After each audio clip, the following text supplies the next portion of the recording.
Bismillahirrahmanirrahim. Kaum muslimin dimanapun berada, kali ini kita akan menyampaikan tentang maqam mahmuda, satu tempat, posisi seseorang di hadapan Allah di tempat yang mahmuda, terpuji. Di dalam Al-Quranul Karim, Allah Subhanahu wa Ta'ala berfirman dalam surah Al-Isra ayat 79. A'udzubillahi minasyaitonirrajim. Wa minal laili fatahajjat bihi nafilatan lak asa ayyab'asaka rabbuka maqamam mahmuda.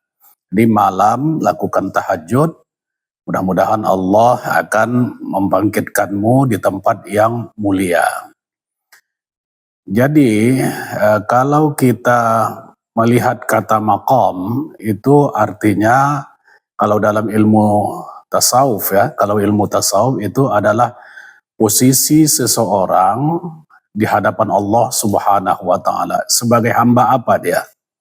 Kalau di dalam ilmu tasawuf maqam itu atau jamaknya maqamat itu ada 7 ya. Di antaranya disebutkan adalah maqam taubat, artinya seseorang itu di hadapan Allah sebagai orang yang bertaubat.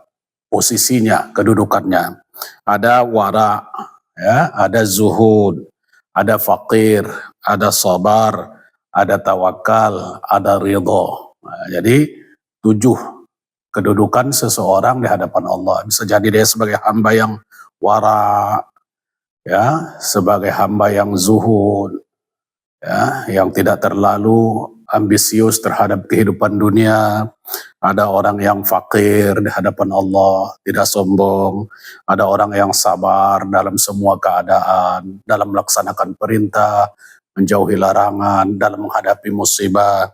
Ada orang yang senantiasa menyerahkan semua urusannya, tawakal kepada Allah setelah dia melakukan upaya-upaya. Ada yang ridho kedudukannya di hadapan Allah. Nah, Nabi Muhammad sallallahu alaihi wasallam yang diperintahkan Allah untuk melaksanakan tahajud itu, dengan itu Allah mengatakan akan diangkat derajat Nabi kita yang mulia itu kepada maqam mahmuda.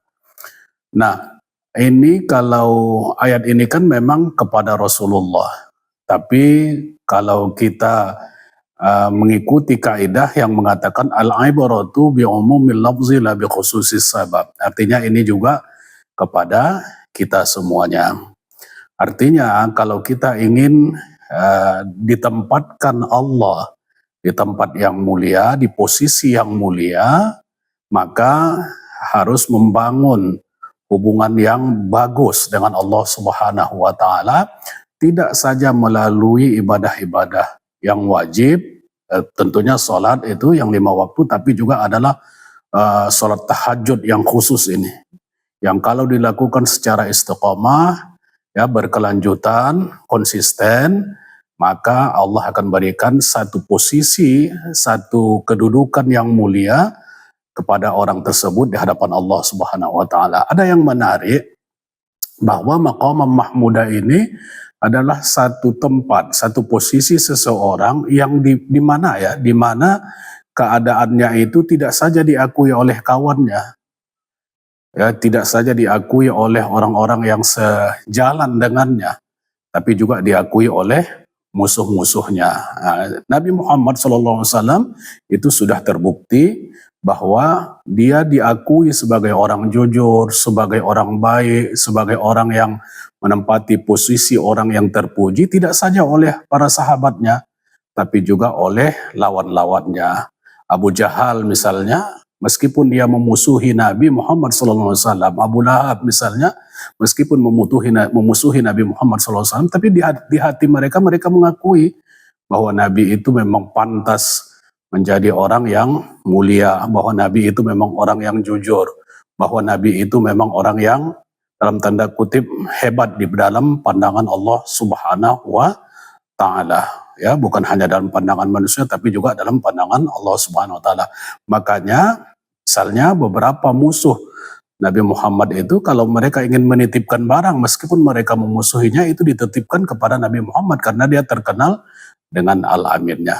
Jadi makanya Abu Jahal misalnya mengakui dia pernah kalah gulat dengan Nabi Muhammad, dia pernah kalah bersaing ketika ingin mendapatkan Khadijah sebagai pendamping hidup yang akhirnya dimenangkan oleh Nabi kita Muhammad SAW. Artinya di sini saya ingin menegaskan kepada kita semua bahwa kalau ingin mulia, ingin berkedudukan terhormat, ingin menjadi sesuatu yang dipuji oleh Allah Subhanahu wa taala, maka lakukan hubungan, bangun hubungan yang baik dengan Allah Subhanahu wa taala yang diakui oleh kawan dan diakui oleh lawan juga, bahwa orang tersebut adalah orang yang terbaik di posisinya, baik jabatan, baik apapun itu, baik oleh kawan maupun oleh musuh yang tidak menyukainya. Salah satu yang terpenting dari itu adalah membangun hubungan dengan Allah di keheningan malam lewat ibadah